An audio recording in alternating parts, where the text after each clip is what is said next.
ओम नमो भगवते वासुदेवाय। ओम नमो भगवते वासुदेवाय। श्रीमद्भगवद गीता के तीसरे अध्याय का 41वां श्लोक है। तस्मात् त्वम् इंद्रियाणादो नियम्य भरतर्षभः पाप्मानं प्रजेहि ज्ञान विज्ञान नाशनम। अर्थात भगवान कृष्ण कहते हैं, हे अर्जुन, हे भरतवंशियों में श्रेष्ठ अर्जुन, प्रारंभ में ही इंद्रियों को वश में करके इस पाप के महान प्रतीक अर्थात कामना को दमन करो और ज्ञान तथा आत्म साक्षात्कार के इस विनाशकर्ता का वध करो। ये तो हो गया इसका अर्थ। अब इसकी व्याख्या देखिए मित्रों। व्याख्या इस श्लोक में भगवान श्री कृष्ण अर्जुन को यह समझा रहे हैं कि मनुष्य की इंद्रियां बहुत शक्तिशाली होती हैं।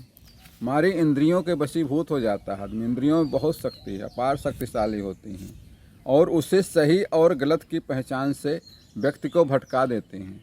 जब इंद्रियों में खो जाते हैं, वासनाओं में खो जाते हैं, तो क्या सही है क्या गलत है, इस पहचान से हम भटक जाते हैं, उसका निर्णय नहीं कर पाते हैं।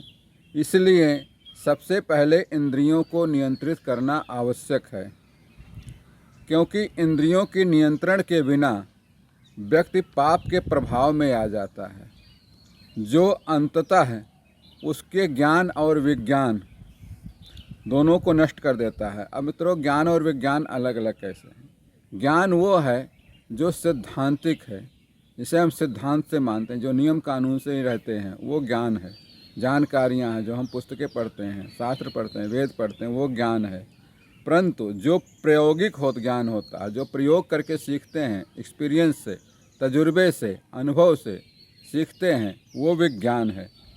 और ये जब इंद्रियां कामना के प्रभाव में आ जाती हैं तो ये दोनों हमारे नष्ट भ्रष्ट हो जाते हैं, दोनों को ही नष्ट कर देती हैं। इसी पाप रूपी शत्रु को नष्ट करने का, जो कामनाएं हैं हमारे पाप रूपी शत्रु हैं, उनको नष्ट करने का एकमात्र तरीका है इंद्रियों को संयमित करना। इंद्रियों को संयम से रखना ही इस पाप रूपी शत्रु को नष्ट करने का एकमात्र तरीका होता है, ताकि मनुष्य अपने जीवन में ज्ञान एवं विज्ञान को प्राप्त कर सके। जब आप इंद्रियों पर संयम रखेंगे, कंट्रोल रखेंगे, संयमित रखेंगे, नियमित रखेंगे, तब आप ज्ञान विज्ञान के क्षेत्र में कुछ प्राप्त कर सकेंगे। मित्रों, इस श्लोक का मुख्य उद्देश्य भगवान कृष्ण जो देना चाहते हैं वह है आत्म संयम, इंद्रिय नियंत्रण और आंतरिक शुद्धता की आवश्यकता पर उजागर करता है। ये इस पर भगवान कृष्ण जोर देते हैं कि आपके जब आत्म संयम रहेगा, इंद्रिय नियंत्रण रहेगा और आंतरिक शुद्धता रहेगी, तो आप आत्मज्ञान एवं परमानंद की प्राप्त के लिए जो अत्यंत आवश्यक है वो प्राप्त कर लेंगे। अत्यंत आवश्यक हमारे जीवन में क्या है? आत्मज्ञान एवं परम आनंद। जब आपको आत्मज्ञान मिल जाता है तो परम आनंद में पहुंच जाते हैं, ईश्वर की शरण में पहुंच जाते हैं। वहाँ पर आपके सारी सुविधाएँ, सब कुछ शांति, सुख, संतुष्टि, परमानंद की कृपा में होते हैं और सुकून से ज़िंदगी बिताते हैं। बस मित्रों, आज के लिए इतना ही।